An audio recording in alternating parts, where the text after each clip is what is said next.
सदगुरु कबीर साहब के चरणों में चढ़ा दिया। तो सदगुरु कबीर से कहा कि मेरा मुझ में कुछ नहीं, जो कुछ है सो तोर, आ तेरा तुझ पर सौंपता क्या लागत है मोर। सदगुरु कबीर साहब ने कहा कि इस धन को तुम धर्म में, संतों में खर्च कर दो। तो वह सत्यनारायण नाम का जो धनी धर्मदास जी का सुपुत्र था, वह कहा कि मेरे लिए तो कुछ नहीं हुआ, मेरे लिए तो मेरे पिता कुछ भी नहीं रखे, तो आने वाले समय में मेरी पूजा हो, मेरी पूजा होनी चाहिए भविष्य में। तो सदगुरु कबीर साहब से अर्जी किए, निवेदन किए सत्यनारायण जी। तो कहा कि चलो कली काल में कुछ ऐसा समय आएगा, कुछ वर्षों के बाद, जो सत्यनारायण भगवान के नाम से तुम जाने जाओगे और पंडित तुम्हारे बारे में एक कथा लिखेंगे। वह कथा लोगों के बीच में होगी और तुम्हारी पूजा होगी। तो सदगुरु कबीर ने वचन दिया और उसी वचन को आज पूरा कर रहे हैं। जो सत्यनारायण भगवान की आप लोग कथा करवाते हैं ना, वह धनी धर्मदास जी का बेटा था सत्यनारायण जी। और सदगुरु कबीर साहब जब वचन दिए तो कि भविष्य में आने वाले समय में तुम्हारी पूजा होगी और पंडित तुम्हारे बारे में कथा लिखेंगे।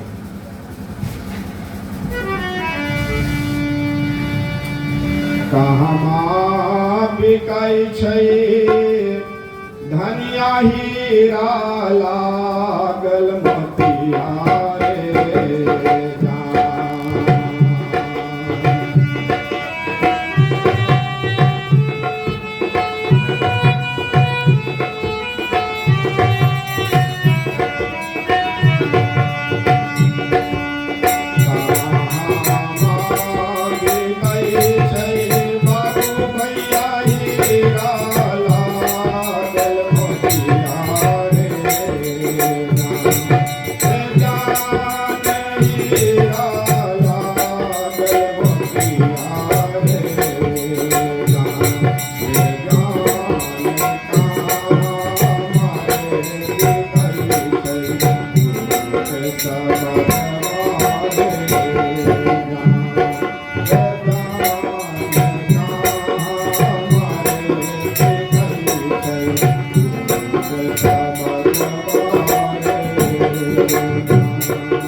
किसी जंगल में महात्मा जी रहा करते थे।